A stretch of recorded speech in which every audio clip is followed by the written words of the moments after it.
நீங்கள் பெரியாரை வைத்துக்கொண்டு இங்கே நடத்தக்கூடிய நாடகத்தை தான் இந்தியா முழுக்க பிஜேபி செய்து கொண்டிருக்கிறதா? இந்தியா கூட்டணியில் விஜய் வந்து சேர்வது விஜய்க்கும் நல்லது, இந்தியா கூட்டணிக்கும் மட்டுமல்ல இந்தியாவுக்கே நல்லது. ஆனால் அந்த கூட்டணியிலிருந்து திமுக இருக்கக்கூடாது. இன்பநிதி ஐயாவையும் முதலமைச்சர் ஆக்கிட்டு தான் நான் சாகணும், எனக்கு இந்த குடும்பம் தான் சரி வரும், வேறு எந்த குடும்பமும் சரி வராதுனால அந்த நபர்லாம் கொரியரில் வந்து கஞ்சா கொண்டு வந்து வீட்டுக்கே கொடுக்குற அளவுக்கு கொண்டு வந்து விட்டுருக்காங்க. நம்மளுது பெரியாரிடமிருந்து இவர்கள் கற்றுக்கொண்டது ஒன்று தான். பெரியார் தன் சொத்து வெளியே போய்விடக்கூடாது என்பதற்காக மணியம்மையை திருமணம் செய்து கொண்டார். அதுபோல் வந்து எல்லா நிதியும் ஒன்று கூடி நம்மளுடைய நிதி எல்லாத்தையும் சுருட்டி கொண்டு போய் செட்டில் ஆகி ஜாலியாக இருப்பாங்க. அரசியல் அமைப்பு சட்டத்தை பாஜக தகர்க்கிறது, அரசியல் சட்டத்தை திமுக மீறுகிறது. விஜய் அவர்கள் சென்ற இடத்திற்கு கருப்பு கொடி காட்டுவதற்கான சாத்தியக்கூறு இருப்பதாக வந்து ஒரு செய்தியை கசிய விடுகிறார். அங்கிருந்து அடிக்கக்கூடிய அடி அவர் வந்து இந்த மக்களுக்காக தொடர்ச்சியாக இந்த களத்தில் நின்று இந்த இடத்தை நான் வென்று கொடுப்பேன்றதுக்காகவும் பரந்தூர் என்ற இடத்தை மோடி அவர்கள் கேட்கல. கேட்டது தமிழ்நாட்டில் ஏர்போர்ட்டுக்கு ஒரு இடம். இந்த இடத்தை தேர்வு செய்து கொடுத்தது திமுக அரசாங்கம், ஸ்டாலின் அவர்கள். இந்த ஏர்போர்ட் யாருக்காக கொண்டு வரப்படுகிறது? அதானிக்காக. 900 நாட்களாக ஒரு விவசாயிகள் போராடுகிறார்கள். இந்த அரசாங்கம் அங்கு சென்று பார்க்கவில்லை.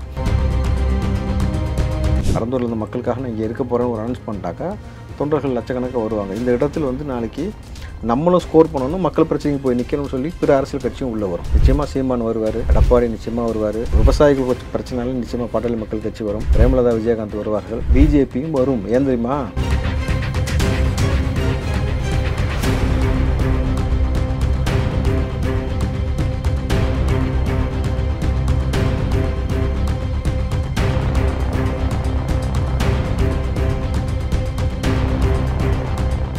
ரியலோ நேயர்களுக்கு வணக்கம். இன்று நம்மளுடைய நேர்காணலுக்கு காங்கிரஸ் கட்சியை சேர்ந்த திரு ராவுத்தர் இப்ராஹிம் அவர்கள் இணைஞ்சிருக்காங்க. சார் வணக்கம். வணக்கம் தம்பி, எப்படி இருக்கீங்க? நலமா இருக்கும். டெல்லியினுடைய தேர்தல் கொஞ்சம் கொஞ்சமாக வந்து சூடு பிடிச்சிட்டு வருது. இதில் தேர்தல் அறிக்கை வந்து பாஜக வந்து ரிலீஸ் பண்ணியிருக்காங்க. இது குறித்து திமுக எம்பி கனிமொழி அவர்கள்ட்ட கேட்கும்போது டிஎம்கேவை தான் அப்படியே வந்து பாஜக வந்து காப்பி அடிச்சுக்கிட்டு இருக்காங்க, இந்தியாவுக்கே முன்னுதாரணமாக டிஎம்கே தான் இருக்குது அப்படிங்கிற ஒரு பதிலை வந்து கொடுத்துருக்காங்க. இந்த பதிலை எப்படி சார் பார்க்கறது? டிஎம்கேவை பார்த்து தான் பிஜேபி வந்து காப்பி எடுத்து கொண்டிருக்கிறது, முன்னுதாரணமாக இருக்கிறது. இப்போ பிஜேபி வந்து உங்களை பார்த்து தான் தமிழ்நாட்டில் இருப்பது போல் வந்து இந்தியா முழுக்க கள்ளச்சாராயம் காட்சி ஊற்றி விடுறாங்களா? இளம்புதவிகளை அதிகமாக உற்பத்தி செய்கிறார்களா? அண்ணா யூனிவர்சிட்டிக்குள்ளே வந்து பெண்களை பாலியல் நடந்த பொழுது ஒரு முதலமைச்சர் வாய் திறக்காமல் இருந்தார், துணை முதலமைச்சர் வாய் திறக்காமல் இருந்தாங்க. பெண்ணுரிமை பற்றி பேசக்கூடிய, பெண்களுக்காக குரல் கொடுக்குறேன்னு சொல்லக்கூடிய கனிமொழி கூட வந்து இதை பற்றி எதையும் கண்டுக்காமல் போனதுக்கான காரணம் என்ன?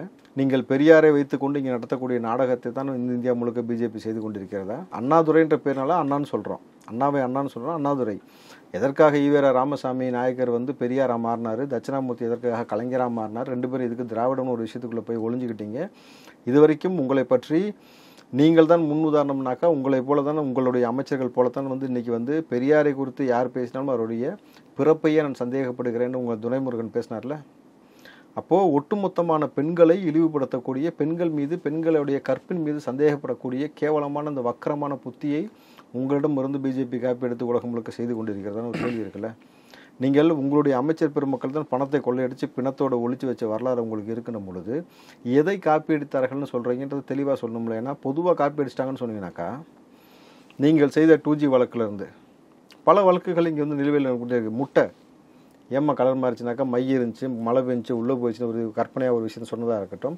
அப்போ அறிவுக்கும் இதுக்கும் பொருந்தாத பல விஷயங்களை திமுக செய்து கொண்டிருக்கிறது. காசை கொடுத்து அந்த காசை வாங்கி மக்களுக்கு எந்த நலத்திட்ட உதவியும் செய்யாமல் பெருவெள்ளத்தில் மக்களை மூழ்க வைப்பது, இங்கே இருக்கக்கூடிய பணிகளை வந்து அங்கங்கே நிப்பாட்டி வைக்கக்கூடிய பல விஷயங்கள் செய்து கொண்டிருப்பீர்கள்னா எதை உங்களை பார்த்து காப்பி அடித்தாங்கிறது தெளிவுபடுத்த வேண்டிய அவசியம் இருக்கிறது. இது வரைக்கும் அண்ணா யூனிவர்சிட்டி விவகாரமாக இருக்கட்டும், இந்த கள்ளச்சார மரணமாக இருக்கட்டும், பல குடும்பம் நிர்கதியாக இருக்கிறது பொழுது கனிமொழி எதை குறித்து தார்மீகமாக பேசியிருக்கிறார்? மாசு ஓடி ஒளிந்து கொண்டு இருக்கிறார்ல, புரியுதுங்களா? இப்போ புதுசாக வந்து வெளியில் வந்துட்டு ஆளாளுக்கு கம்பு சுற்றுற வேலையெல்லாம் செஞ்சுட்டு இருக்காங்க, பார்த்தீங்களா இல்லையா? நீங்கள் இது வரைக்கும் வாயில் கம்பு சுற்றுவாங்கன்னு சொல்லி கேள்விப்பட்டிருக்கோம். நிஜத்தில் ஒருத்தர் கம்பு சுற்றிருக்காரு. யார் சார்? சேகர் பாபு. சேகர் பாபுவா ஸ்னேக் பாபுவான்னு தெரியாத அளவுக்கு அவர் கம்பு சுற்றுறது யார் கூட சுற்றினார் தெரியுமா உங்களுக்கு? சிறுவர் ஒருத்தர் கூட, சின்ன பசங்கள்ட்ட கூட தான் போய் உங்கள் வீரத்தை காட்டுறது. நல்லா புரிஞ்சா உங்களுக்கு? இப்போ இவங்க கம்பு சுற்றுறது எல்லாமே பச்சை பிள்ளைட்டு, அவன் 10-12 வயசு பையன் தான் இருப்பான். ஒரு 12 வயசு பயல்கிட்ட போயிட்டு எப்படி கம்பு சுத்தம்னே தெரியாமல் அப்படி இப்படின்னு ஒரு கைவித்தையை காமிச்சு கொண்டு போய் அந்த பையன் ஒதுங்குறான்னா அவனை போய் அடிச்சுட்டு வர்றாரு. நல்லா பாருங்களேன், அப்படி குச்சி வச்சு ஒரு தட்டு தட்டிட்டு தான் வருவார். சின்ன பசங்களை ஜெயிச்சுட்டு அதை ஒரு பெருமை, அதை வந்து ஒரு இது பேட்டியாக போட்டுக்கொண்டு நீங்கள் கம்பு சுற்றுவது எல்லாமே இந்த மாதிரி தான் போய்கிட்டு இருக்கு. ஸோ ஒட்டுமொத்தமாக கனிமொழி சுற்றின கம்பு, இவர் சுற்றின கம்பு, அண்ணன் சொல்கிறது, அவங்களுடைய மருமக எல்லாமே சொல்கிறது எல்லாமே இப்படி வந்து ஒரு அக்மார்க்கு ஒரு கம்பு சுற்றுற வேலை தான் பார்க்குறாங்களே தவிர பெருசாக அதை வந்து நம்ம பேச வேண்டிய அவசியம் இல்லை. இப்போ காங்கிரஸ் கமிட்டி தலைவர் செல்வ பெருந்தகை அவர்கள் சொன்ன ஒரு விஷயம் வந்து, விஜய் அவர்கள் வந்து இந்துத்துவா வந்து எதிர்க்கிறாரு, அதற்கு வந்து இந்தியா கூட்டணியில வந்து அவர் சேரணும் அப்படின்ட்டு வந்து ஒரு விஷயத்த வந்து சொல்லியிருக்காரு. அந்த ஒரு விஷயத்தை எப்படி சார் பார்க்கறது? இல்லை, உள்ளபடி நான் வரவேற்கிறேன். இந்தியா கூட்டணியில் விஜய் வந்து சேர்வது விஜய்க்கும் நல்லது, இந்தியா கூட்டணிக்கும் மட்டுமில்லை இந்தியாவுக்கே நல்லது. ஆனால் அந்த கூட்டணியிலிருந்து திமுக இருக்கக்கூடாது.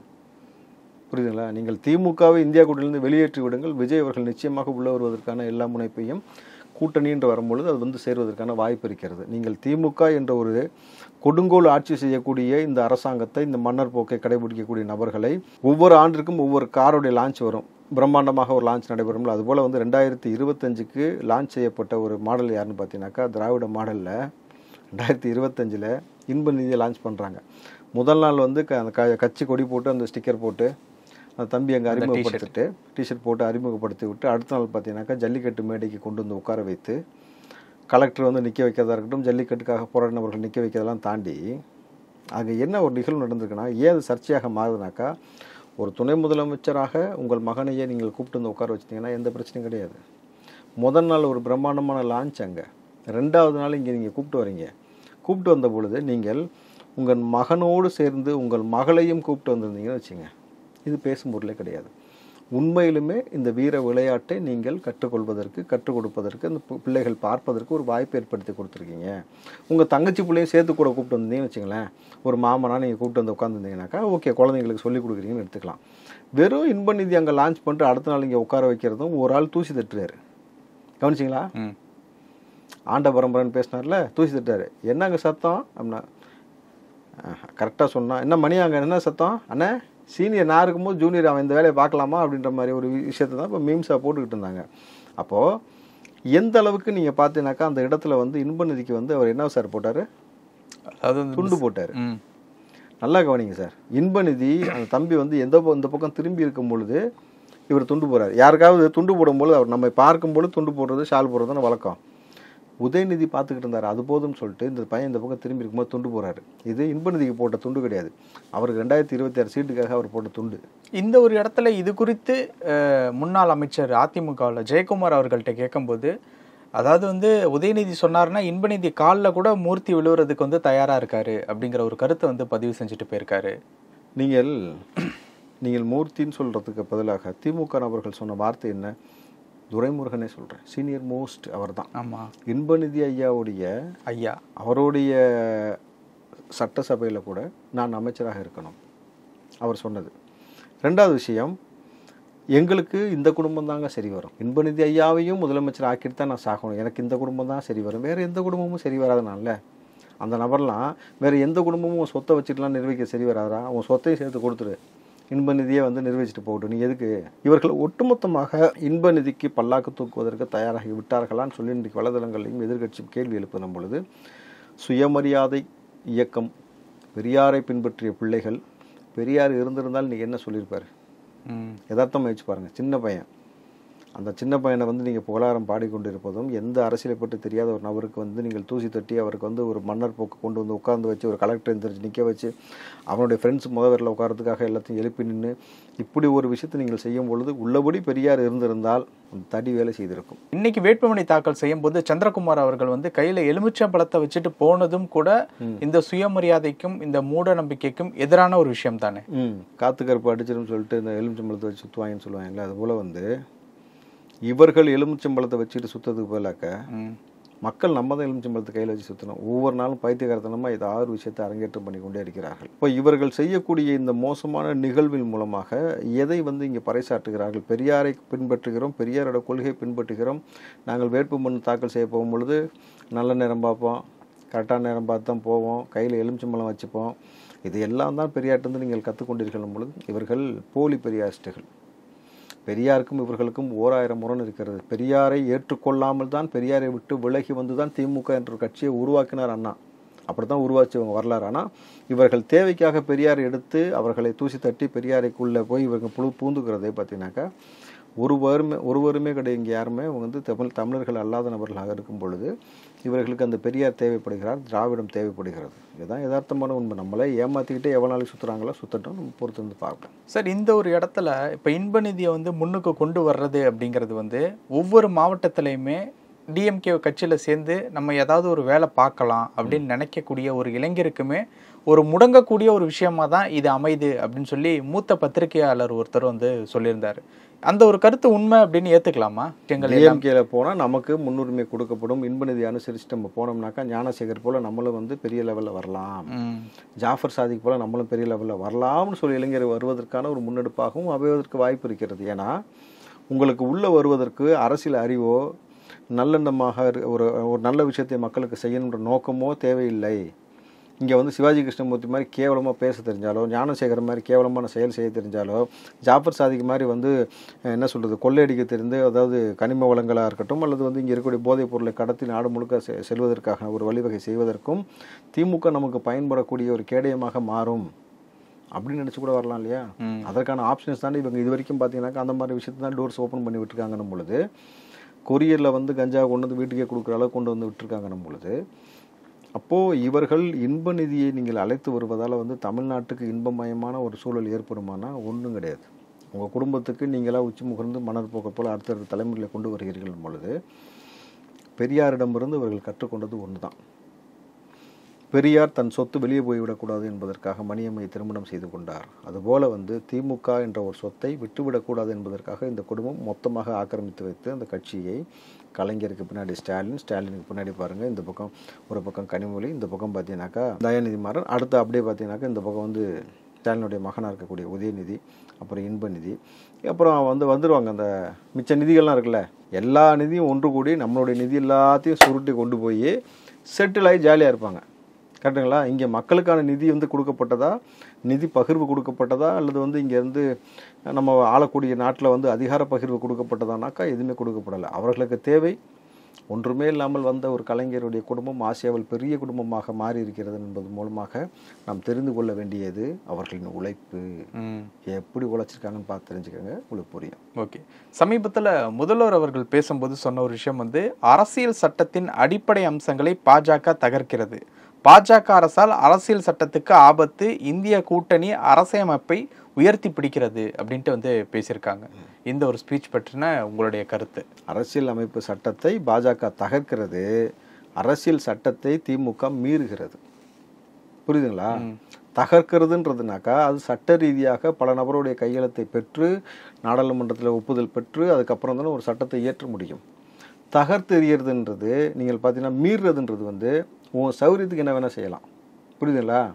இவர்கள் சட்டத்தை பற்றி கவலைப்படாமல் இவங்க சௌரியத்துக்கு நினச்சா 200 கோடி தூக்கலாம், கார் ரேஸ் நடத்தலாம், ரோடு எப்போ வேணாலும் தோண்டலாம், ரோடு எப்போ வேணாலும் போடலாம், 12 மணிக்கு தார்ச்சி தூக்கிட்டு சுற்றலாம், நீங்கள் உங்கள் இஷ்டத்துக்கு கொடுத்த வாக்குறுதி 100% நிறைவேற்றி விட்டேன்னு போய் சொல்லலாம், மறுபடியும் இல்லை நான் நிறைவேற்றலாம், நீட்டுக்கு கையெழுத்து போட்டு நான் வந்து முதல் கையெழுத்துலேயே முடிச்சு விட்டுவேன்னு சொல்லலாம், அம்மா உணவு போல் கலைஞர் உணவத்தை கொண்டு வருவேன்னு சொல்லலாம், நான் எதுவும் செய்கிறதில்ல, மாணவ பிள்ளைகள் படிப்பதற்கான எல்லா நடவடிக்கையும் விடுப்பேன்னு சொல்லிட்டு கொடுக்குற லேப்டாப்பை கட் பண்ணலாம், சைக்கிளை கட் பண்ணலாம், அதுக்கு பிறகு டெட்ரா பேக் அறிமுகப்படுத்துவதற்கான வேலை செய்யலாம்.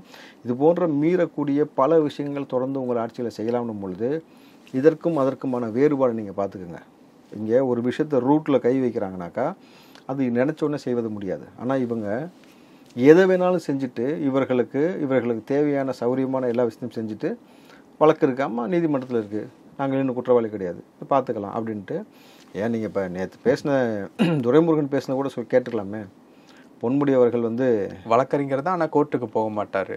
வழக்கறிஞர் ஆனால் கோர்ட்டுக்கு போக மாட்டார், ஆனால் அவர் கேஸுக்கு மட்டும்தான் அதிகமாக போவார், நானே ஆஜராகிறேன்னு சொல்லுவார் அப்படின்ற பொழுது அப்போ ஒவ்வொரு நபர்களும் எப்படி இந்த கட்சியில் உட்கார்ந்து கொண்டு இங்கே வந்து நாட்டுடைய வளங்களை மக்களுடைய சொத்துக்களை அபகரித்து கோடி கோடியாக சம்பாதித்து கோடி கோடியாக அந்த பணத்தை வைத்திருக்கிறார்கள் என்பதற்கு திமுக ஒரு பெரிய சான்றாக இருக்கும் பொழுது நீதி அரசர்கள் இதையும் கூர்ந்து கவனிக்கணும். உங்களுக்கு எப்படி 10,000 கோடி சொத்து வந்துட்டு இப்போ நீங்கள் மூர்த்தி இருக்கார் இல்லையா, பத்திரப்பதிவுத்துறை மூர்த்தி, ரொம்ப ஏழ்மையில் இருக்கிறார் தெரியுமா உங்களுக்கு? ஒரு கல்யாண மண்டபம் திறந்தார் சமீபமாக, வெறும் 400 கோடி. சென்னையில் சார்? மதுரையில் வெறும் 400 கோடி இல்லை ஒரு கல்யாண மண்டபம். அவர் நடத்தின கல்யாணத்துக்கான செலவு 1000 கோடின்றாங்க. முதலமைச்சர் அதை குறித்து சொன்ன வார்த்தை, மூர்த்தி நடத்தினது திருவிழாவா கல்யாணமானு தெரியலன்ட்டு. நியாயமாக ஒரு முதலமைச்சர் என்ன சொல்லியிருக்கணும்? காமராஜராக இருந்தால் முதல் கேள்வி, உனக்கு எங்கேருந்து நான் இவ்வளோ பணம் வந்துச்சுன்னு கேட்டிருப்பார். புரியுதுங்களா? உனக்கு எப்படி இவ்வளோ பணம் வந்தது? ஐடி என்ன பண்ணிட்டீங்க, போய் எல்லாம் என்கொயரி பண்ணுங்கன்னு சொல்லியிருப்பாங்க. ஆனால் இன்றைக்கு இருக்க முதலமைச்சர் என்ன மாதிரியான முதலமைச்சராக இருக்கிறார், எப்படி இவர்கள் சொத்து சேர்த்துக்கான்னு பார்க்கும்போது தெரியும். நாட்டிற்கும் வீட்டிற்கும் கேடுன்னு எதை சொல்லுவாங்க சொல்லுங்கள் சார்? ஊழல். மதுவை சொல்லுவாங்க இல்லையா? வீட்டிற்கும் நாட்டிற்கும் மது கேடுன்னுவாங்க. அதுபோல் வந்து மதுவை விட மிக கேடானதாக இந்த ஆட்சியாளர்கள் செய்யக்கூடிய இந்த ஆட்சி முறை இருக்குதுன்றது தான் அவர்கள் மீதான குற்றச்சாட்டை தான் இன்றைக்கு எதிர்க்கட்சிகள் தொடர்ச்சியாக வச்சுக்கிட்டு இருக்காங்க. பொழுது கேடு கெட்டது கேடாக இருக்கிறது அப்புறப்படுத்தப்படணும், அதான் மக்களுக்கு நல்லது. சரி, இப்போ விஜய் அவர்கள் வந்து பரந்தூருக்கு போறதுக்கு காவல்துறையினர் வந்து அனுமதி கொடுத்துட்டாங்க. 20ஆம் தேதி போகலாம் அப்படின்ட்டு வந்து சொல்றாங்க. இப்போ எல்லா கேட்டுமே வந்து ஓப்பன்ல தான் இருக்கு விஜய் அவர்களுக்கு. திமுக ஆளும் கட்சியா இருக்கிறதுனால விஜய் அவர்கள் போட்டியா வராரு அப்படிங்கிற ஒரு செய்திகள்லாம் இருக்கிறதுனால ஏதாவது ஆளும் கட்சி சார்பில் விஜய் அவர்களுக்கும் டிவிகேவிற்கும் ஏதாவது தொந்தரவு ஏற்படுவதற்கு அன்னைக்கு ஏதாவது வாய்ப்பு இருக்கா? விஜய் அவர்கள் சென்ற இடத்திற்கு கருப்பு கொடி காட்டுவதற்கான சாத்தியக்கூறு இருப்பதாக வந்து ஒரு செய்தியை கசிய விடுகிறார்கள். டிஎம்கே சார்பில் கருப்பு கொடியா? டிஎம்கே சார்புலன்னு சொல்லிட முடியாது, பட் ஆனால் ஆளும் கட்சியுடைய ஆதரவாளர்கள் அங்கே வந்து ஒரு கருப்பு கொடி காட்டுவதற்கான ஒரு ஏற்பாடு செய்கிறாங்க அப்படின்ற மாதிரி ஒரு செய்திகள் வந்த வண்ணம் இருக்கிறது. நீங்கள் விஜய் அவர்கள் மீது வரைக்கும் வைத்த விமர்சனத்தையே உதிர்ந்த ரோம்பத்தை போல தட்டி விட்டு போயிட்டார். புரியுதுங்களா? நீங்கள் கருப்பு கொடி காட்டுவதற்கு வந்து விஜய் வந்து நாட்டை வந்து சுரண்டி கொள்ளையடிக்கவில்லை, இயற்கை வளத்தை திருடவில்லை, பெண்கள் மீது கை வைக்கவில்லை, நாட்டுடைய சொத்துக்களை அபகரிக்கவில்லை, இன்னும் சொல்ல போனாக்கா மதுவை இங்கே ஊற்றி விடவில்லை, கஞ்சாவை புழக்கத்தில் விடவில்லை. புரியுதுங்களா? கருப்பு கொடி காட்டுவதற்கு யார் மீது நியாயப்படி காட்ட வேண்டும் என்பதை புரிந்தவர்கள் புரிந்து கொள்ளட்டும். ஆனால் ஒரு விஷயம், விஜய் அவர்கள் இந்த இடத்தில் அவருடைய அரசியல் பயணம் நேரடியாக தொடர்கிறது. இன்றைக்கு அவர் முதல் முறையாக இந்த களத்தில் இறங்கி மக்களுக்காக இன்றைக்கி ஏகனாபுரத்தில் வந்து பார்த்தீங்கன்னாக்கா ஒரு சேர எல்லா மக்களையும் அங்கே ஒன்று சேர்ந்து ஒரு 5 ஏக்கருக்குள்ள அந்த மக்களை சந்தித்து அந்த ஆலோசனை கூட்டம் நடத்துவதற்கான ஒரு முன்னெடுப்பை எடுத்துக்கொண்டிருக்கிறார்கள். அங்கேருந்து அடிக்கக்கூடிய அடி அவர் வந்து இந்த மக்களுக்காக தொடர்ச்சியாக இந்த களத்தில் நின்று இந்த இடத்தை நான் வென்று கொடுப்பேன்றதுக்காகவும் இதை சட்ட ரீதியாக விஜய் வந்து அணுகணும். எப்படின்னாக்கா பரந்தூர் என்ற இடத்தை மோடி அவர்கள் கேட்கல, கேட்டது தமிழ்நாட்டில் ஏர்போர்ட்டுக்கு ஒரு இடம். இந்த இடத்தை தேர்வு செய்து கொடுத்தது திமுக அரசாங்கம், ஸ்டாலின் அவர்கள். அப்படி இருக்கும் பொழுது நீர்வளம் மிக்க ஒரு இடம், ரன்வே அந்த ஓடுதளம் என்பது பார்த்தீங்கன்னாக்கா ஏரியில் அமைக்கப்படுகிறது. அந்த அந்த புகைப்படம் அப்படித்தான் காட்டப்படுகிறது. பொழுது ஒரு நாள் மழைக்கே சென்னை ஏர்போர்ட்டை மூடிட்டீங்கன்னும் பொழுது அப்போ நீர் வந்து தேங்கக்கூடிய இடத்தில் நீங்கள் ஏர்போர்ட் கட்டுவதன் மூலமாக மழை வந்தால் நீர் அங்கே தேங்கும் பொழுது பல ஆயிரம் கோடி நஷ்டம் ஏற்படும். அந்த இடத்திலிருந்து முதல்ல அந்த நீரை வந்து அவர்கள் வெளியேற்றுவார்கள். அந்த நீரை வெளியேற்றி விட்டு அந்த வந்து உங்களுக்கு நீர் சதுப்பு நிலம் வந்து பார்த்திங்கன்னா கொலன்ற மண்ணில் வந்து ஏர்போர்ட் கட்ட முடியாது. அப்போ ஒட்டுமொத்த மண்ணையும் அங்கேருந்து எடுக்கணும். எடுத்துட்டு அந்த இடத்தை சமப்படுத்தி இன்னும் வந்து ஸ்ட்ராங் ஆக்கிறதுக்கு என்ன பண்ணுவாங்கன்னா கற்களை, பாறாங்கற்களை இங்கே கொட்ட வேண்டிய அவசியம் ஏற்படும். அப்போது எவ்வளோ மலைகள் உடைக்கப்படும், எவ்வளோ கனிம வளங்களை எடுத்து ஒரு ஏர்போர்ட்னா சின்னதாக கிடையாதுங்களா, அவ்வளோ இடத்திற்கும் நீங்கள் போட்டு அங்கே இருக்கக்கூடிய நிலத்தடியை நீரை மாசுபடுத்தி இயற்கை வளங்களை அங்கேருந்து உடைச்சி கொண்டு வந்து மலையை போட்டு விவசாயத்தை அழித்து அங்கே இருக்கக்கூடிய வாழக்கூடிய உயிரினங்களுக்கான உணவை அழித்து அங்கே ஒரு நாய்ஸ் பொல்யூஷன் ஏற்பட்டு ஒட்டுமொத்தமாக நாளைக்கு மழை வந்தாலும் ஒட்டுமொத்த நீருடைய வழித்தடம் அப்படித்தான் இருக்கணும் பொழுது மறுபடியும் அங்கே தான் வந்து நீர் தேங்கும் பொழுது அப்போ இது ஒரு மோசமான ஒரு முன்னுதாரணமாக இந்த ஏர்போர்ட் போயிடும். அப்போது இந்த ஏர்போர்ட் யாருக்காக கொண்டு வரப்படுகிறது? அதானிக்காக. அப்போது அதானியோடு எந்த அளவுக்கு இணக்கமாக இருந்தால் திமுக இதை செய்கிறார்கள் என்பதை சட்ட ரீதியாகவும் சமூகத்தில் வந்து ஊடகத்திலையும் விஜய் அவர்கள் வெளிப்படையாக பேசி இதை மோடி வீட்டை கொண்டு போயிட்டு நிச்சயமாக அதை நேஷனல் நியூஸ் மாறும், நேஷனல் மீடியா கவர் பண்ணும். ஏனென்றால் 900 நாட்களாக ஒரு விவசாயிகள் போராடுகிறார்கள், இந்த அரசாங்கம் அங்கு சென்று பார்க்கவில்லை. ஆனால் ஸ்டாலின் சொல்வது டெல்லியில் வந்து விவசாயிகள் போராடிய பொழுது மோடி மதிக்கலைன்னு சொன்னீங்க. உங்கள் ஊரில் என்ன லட்சணம் போயிட்டுருக்கு? மணிப்பூரில் பெண்கள் பாதிக்கப்பட்ட பொழுது நீங்கள் குரல் கொடுத்தீங்க. உங்கள் ஊரில் அண்ணா யூனிவர்சிட்டி நடந்த விஷயத்துக்கு நீங்கள் யாருமே பேசணும் பொழுது, முதலமைச்சர் துணை முதலமைச்சரை பேசணும் பொழுது இதுதான் இவருடைய லட்சணம் சொல்லி எடுத்துக்காட்டி இந்த ப்ராஜெக்டை ஒரு தரிசு நிலமாக இருக்கக்கூடிய இடத்திற்கு மாற்றி கொடுக்க வெளியே அவர் செய்வதன் மூலமாக விஜய்க்கு ஒரு பெரிய அரசியல் ஸ்கோப் இருக்கும். விஜய் அவர்கள் அங்கே போய் ஒரு கவன மீட்பு பெற்று இல்லை அந்த விஜய் அங்கேயே நான் தங்கிடுறேன், பரந்தூரில் இருந்த மக்களுக்காக நான் இங்கே இருக்க போகிறேன்னு ஒரு அனௌன்ஸ் பண்ணிட்டாக்கா தொண்டர்கள் லட்சக்கணக்காக வருவாங்க. இந்த இடத்தில் வந்து நாளைக்கு நம்மளும் ஸ்கோர் பண்ணணும், மக்கள் பிரச்சனைக்கு போய் நிற்கணும்னு சொல்லி பிற அரசியல் கட்சியும் உள்ளே வரும். அப்போது நிச்சயமாக சீமான் வருவார், எடப்பாடி நிச்சயமாக வருவார், விவசாயிகள் பிரச்சனைனாலும் நிச்சயமாக பாட்டாளி மக்கள் கட்சி வரும், பிரேமலதா விஜயகாந்த் வருவார்கள், பிஜேபியும் வரும். ஏன் தெரியுமா? நாங்கள் இடத்த தேர்வு பண்ணலப்பா, தேர்வு பண்ணி கொடுத்த ஸ்டாலின், எங்களுக்கு விவசாயத்தை அளிக்கணுன்ற அவசியம் கிடையாது அப்படின்னு அண்ணாமலையும் ஸ்கோர் பண்ணக்கூடிய வேலையை பார்ப்பார் நம்மளது. அப்போ ஒட்டுமொத்தமாக ஒரு கவனத்தை ஈர்க்கக்கூடிய ஒரு செய்தியாக மாற்றக்கூடிய ஒரு ஆற்றலை விஜய் உருவாக்கணும். போனோம் வந்தோன்னு வராமல் ஸ்ட்ராட்டஜிக்கலாக ஒரு மூவ் பண்ணி நீங்கள் அடிச்சிங்கனாக்கா இது பெரிய வெற்றிக்கு ஒரு வழிவகுக்கும். ஓகே, அப்போ டிஸ்டர்பன்ஸ் அப்படிங்கிறது கண்டிப்பாக இருக்கும். நிச்சயமாக இருக்கும். ஏன்னா விஜய்க்கு அனுமதி இருக்கும், விஜயுடைய தொண்டர்களுக்கு அனுமதி இருக்காது. அப்போ ஒரு தனி ஆளாக தான் போகிற மாதிரி அந்த மாதிரி தான் ஏற்பாடு பண்ணுவாங்க. ஏன்னா நம்ம சைனா பார்டருக்கு போனாக்கா நம்ம வந்து இந்த மாதிரி சொல்லலாம், நம்ம ஊருக்குள்ளே போகிறோம், நம்ம மக்களை சந்திக்க போகிறோம், அதுக்கு எதுக்காக தடை விதிக்கிறாங்களா விதிக்கலையா என்ன சொல்லுவாங்கன்னா நிச்சயமாக அவ்வளோ பேருக்கு அனுமதி கொடுக்க மாட்டாங்க. கேட்டாங்க வந்து மாசு அடைஞ்சிரும், குப்பை சேர்ந்துரும்னு வாங்கி. ஆனால் இவங்க ஏர்போர்ட்டுக்காக இந்த இடத்தையே வந்து நாசம் செய்வார்கள். ஸோ இது எந்த வடிவம் பெறும்ன்றது விஜயை பொறுத்தான் இருக்குது. யாருமே வேணாம் சார், விஜய் மட்டுமே அங்கே உட்காரட்டுமே, அங்கங்கே உட்காருவாங்கல்ல. விஜய் அவர்கள் நீங்கள் கைது பண்ணி வழக்கு போடுங்க, சாயங்காலம் விஜய் வெளியில் வரதுக்குள்ளேயும் தமிழ்நாடு என்ன மாதிரி மாறி இருக்குன்றதையும் பாருங்கள். நிறைய விஷயங்கள் சொன்னீங்க. நேரத்துக்கு ரொம்ப நன்றி. நன்றி தம்பி.